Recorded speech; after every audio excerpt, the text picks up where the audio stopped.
Hello my dear students, you are watching WS Academy and this is current affairs video, the most important current affair from your exam point of view from the Hindu newspaper. So let's look in today's these important points. First topic is about environmental ecology, about the environmental degradation, especially the water body degradation. See, dead fish in Guwahati tank raises concern. Dip in oxygen levels, high organic load reasons for the mortality. इसमें जो tank है गुवाहाटी में देखा गया कि जो बहुत सारी फिशेस मर गई थी, वो क्यों मर गई थी? क्योंकि ऑक्सीजन लेवल है उस टैंक का कम हो गया था वाटर का और ऑर्गेनिक लोड बढ़ गया था। आपने यूट्रोफिकेशन का नाम सुना होगा इकोलॉजी एंड एनवायरनमेंट में। जब भी जो न्यूट्रेंट्स है उनका जो कॉन्सेंट्रेशन इंक्रीज हो जाता है, जैसे वेस्ट वाटर आता है बॉडी में, वाटर बॉडी में वेस्ट वाटर आ जाता है, तो उसमें क्या हो जाता है, न्यूट्रेंट्स हो जाती है इंक्रीज। और जब न्यूट्रेंट्स इंक्रीज हो जाती है तो एल्गीज ग्रो हो जाते हैं, बहुत ज़्यादा एल्गीज ग्रो हो जाते हैं। और जब एल्गी ग्रो हो जाते हैं, जो भी वहाँ पे डिजॉल्व्ड ऑक्सीजन होता है वो ये एल्गी यूज़ करते हैं। और जो ऑक्सीजन जब एल्गी ने सारा यूज़ किया तो वहाँ पे ऑक्सीजन डेफिशिएंसी हो जाती है, dip in the oxygen level हो जाता है।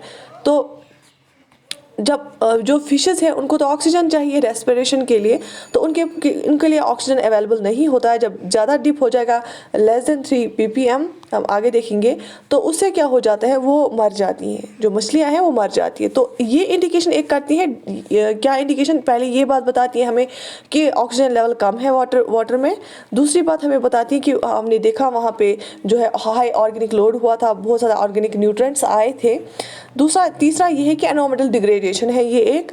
और DO क्या होता है, dissolved oxygen. Dissolved oxygen most important factor होता है for maintenance of biodiversity in a pond. अगर आप पॉन्ड की बात करेंगे, उसमें जो डिजॉल्व्ड ऑक्सीजन होता है बहुत ज़्यादा ज़रूरी होता है, क्योंकि जितने भी लिविंग ऑर्गेनिजम्स होते हैं पॉन्ड में उनको डिजॉल्व्ड ऑक्सीजन चाहिए होता है फॉर रेस्पिरेशन। और अगर ऑक्सीजन ही नहीं है, डिजॉल्व्ड ऑक्सीजन ही नहीं है, तो फिर वो मर जाती हैं। ठीक, देखिए एटमॉस्फेयर में 20% अब जो होता है, जैसे 2 लाख ppm पार्ट्स पर मिलियन जो होते हैं ऑक्सीजन होता है, बट उसमें से हाफ ही क्या होता है, डिजॉल्व हो जाता है वाटर में। अब जब यही बिलो 3 ppm हो जाता है तो जो मछलियाँ हैं मर जाती हैं। ठीक है, तो वहाँ पे भी मेन रीज़न देखा गया यही कि वहाँ पे ऑक्सीजन कम हो गया था, वहाँ पे न्यूट्रेंट्स इंक्रीज हो गए थे, उस वजह से क्या हो गया था। देखिए, non penetration of sunlight due to layer of an algae. एक तो एल्गी जब आती हैं उससे क्या हो जाता है कि पूरी ऊपर वाली लेयर ही बंद हो जाती है, पेंट्रेशन ऑफ ऑक्सीजन अंदर आ जाता ही नहीं है। जब ऑक्सीजन अंदर पेंट्रेट ही नहीं, जो सनलाइट है वो अंदर आती ही नहीं है। जब ऊपर से लेयर इसकी रही एल्गी की और जो फोटोसिंथेसिस के लिए हमें सनलाइट चाहिए वो अंदर आएगी ही नहीं, तो जो बाकी लिविंग ऑर्गेनिजम्स वहाँ पे होते हैं, जो बाकी वहाँ पे बायोडाइवर्सिटी होती है, उस पर भी नेगेटिव इफेक्ट पड़ता है। तो ओवरऑल जो पॉन्ड का जो अपना जो निज़ाम होता है, इकोसिस्टम और एनवायरनमेंट जो होता है, इकोलॉजी होती है, वो इम्बैलेंस हो जाती है, वो ख़राब हो जाती है। दूसरा, आपने रिसेंटली देखा कि जैसे जम्मू में भी ड्रोन्स के थ्रू देखा गया कि अटैक कोशिश करी गई, या ड्रोन्स के थ्रू। इससे पहले लास्ट ईयर भी देखा गया कि कुछ खतरनाक वेपन्स जो डालने की कोशिश की गई। तो इसलिए ये इसमें न्यूज़ में आया था कि drones are now favoured terror tool. तो क्योंकि ये जो राडार्स इनको डिटेक्ट नहीं कर पाते हैं और इनको यूज़ किया जाता है, अब किसके लिए इनको यूज़ किया जाता है, अब smuggle drugs and weapons and conduct aerial surveillance. तो बहुत एक खतरनाक चीज़ साबित हो गई है ये, क्योंकि जो ड्रोन होते हैं, जो टेररिस्ट जो ऑर्गेनाइजेशंस होती हैं, वो अब जो सोफिस्टिकेटेड नए टूल्स का यूज़ कर रही हैं, और वो ड्रोन्स भी अब यूज़ कर रहे हैं। ठीक है, तो रिसेंटली कुछ केसेस हमने देखे जिसमें ड्रोन्स का, तो सिक्योरिटी रीजंस की वजह से आपके सिलेबस में है ये। तो ड्रोन्स जो होते हैं वो अनमैन्ड एयरक्राफ्ट होता है और उनकी साइज़ भी डिफरेंट वेरी करता है। वो इजीली कहीं पे भी जगह, जो मुश्किल जगह होती है या कहीं पे भी आप वो पहुंचा सकते हैं। उसको on the base of weight जो है, ड्रोन्स को 5 कैटेगरीज में डिवाइड किया है। जो ड्रोन्स हैं उनको 5 कैटेगरीज में on the base of their weight divide किया गया है। पहली कैटेगरी है नैनो। उसका जो साइज़ होता है ये होता है लेस और इक्वल टू 250 ग्राम्स। देखिए कितना नैनो जो ड्रोन है कितना छोटा होता है। और अगर सर्वेलेंस जो यूज़ करना होगा ड्रोन के थ्रू, मॉनिटर करना होगा कि स्पाई सिस्टम करता है, वो भी नैनो वाले ड्रोन यूज़ करते हैं। इनका जो साइज़ होता है दैट इज़ लेस देन और इक्वल टू 250 ग्राम्स, ठीक।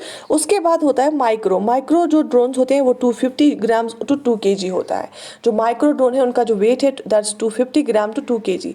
और जो स्मॉल ड्रोन होता है उसका जो वेट होता है वो होता है 2 kg to 25 kg। Small drone का होता है 2 kg टू 25 kg। और जो मीडियम ड्रोन होता है उसका होता है 25 kg to 150 kg। Medium drone का होता है 25 kg टू 150 kg। उसके बाद जो ग्रेटर ड्रोन है उसका जो होता है वेट वो होता है ग्रेटर देन 150 kg।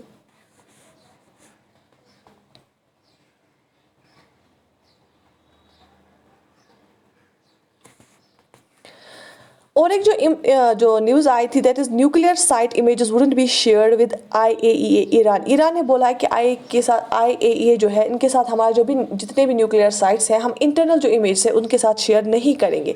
तो यहाँ पे आपको पता होना चाहिए जो वॉचडॉग है US की तरफ से न्यूक्लियर इस वेपन्स का उसका जो फुल फॉर्म IAEA वो क्या है, इंटरनेशनल एटॉमिक एनर्जी एजेंसीज का फुल फॉर्म है। इंटरनेशनल एटॉमिक एनर्जी एजेंसीज का फुल फॉर्म है।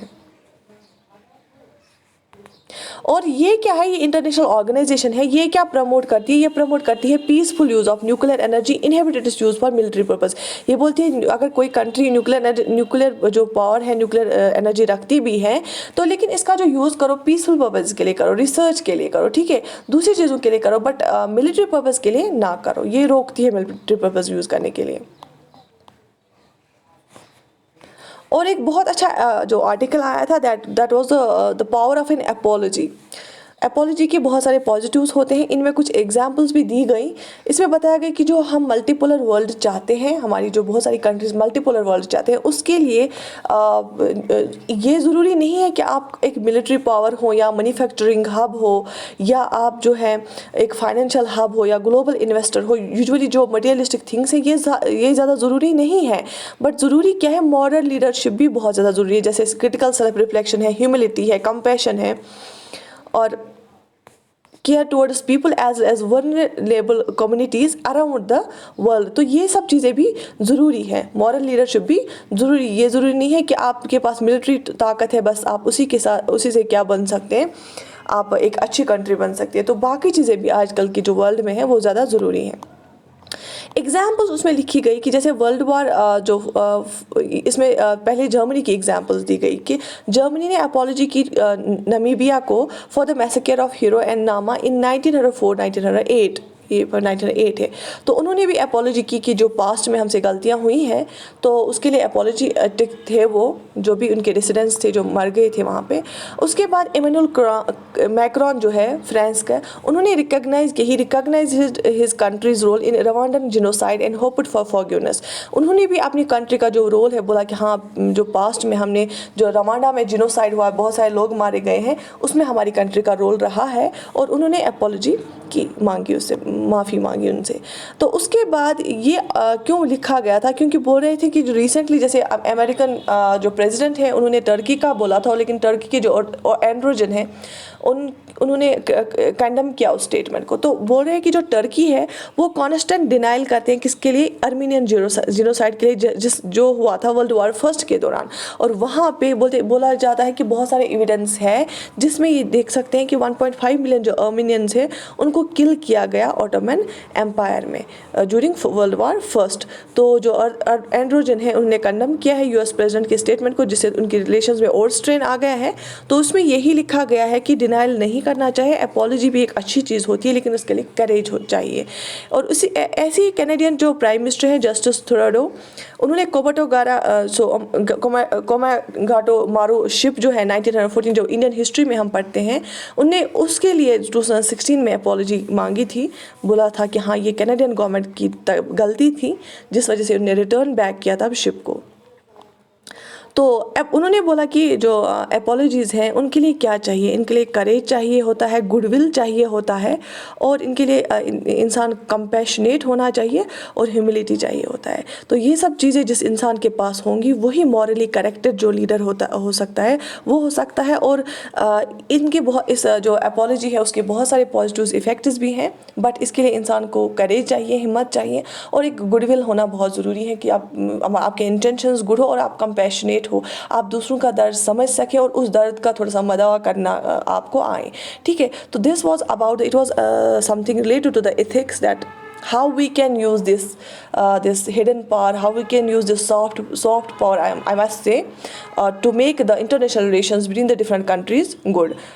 So this was all for today. I wish you all the best. Thank you for watching this video.